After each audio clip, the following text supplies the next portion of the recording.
जज्बा होता है, करने की इच्छा होती है, तो हम सोचते हैं कि ईश्वर भी साथ देता है, और ईश्वर साथ दे रहा है।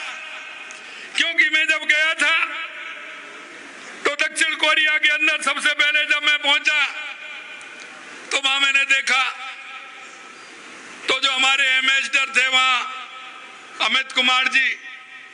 जब मैं उनसे जाकर के मिला, वो एयरपोर्ट पे जब लेकर के आए वहां बैठे, तो मैंने उनसे वहीं चर्चा प्रारंभ की। कई लोगों ने कहा साहब चाय तो पी लीजिए, पानी पीजिए, उसकी चर्चा बाद में करिए, लेकिन मेरे मन में जो था मैं उसको रोक नहीं पा रहा था। मैंने उनसे कहा कि आप बताइए यहाँ क्या क्या हम क्या कर सकते हैं और यहाँ से हमारे यहाँ निवेश कैसे आ सकता है।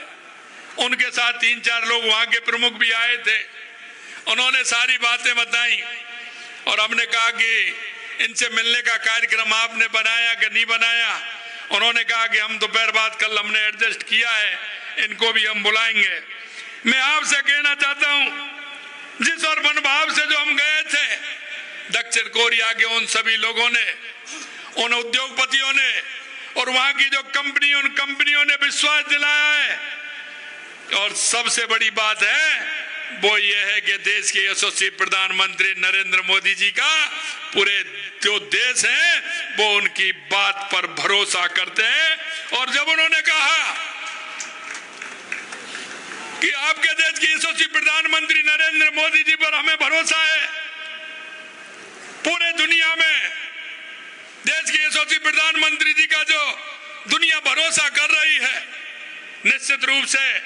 अभी तक हमने सोचा नहीं था, लेकिन हम राजस्थान में निवेश करने का काम करेंगे और राजस्थान और कोरिया के संबंध इस तरह से होंगे। हम जिस तरह से जापान ने जापानी कॉरिडोर हमारा बनाया है निमराना में, इसी तरह से हम कोरिया का भी कॉरिडोर बना के हुए साझेदारी करते हुए हमारे काम को आगे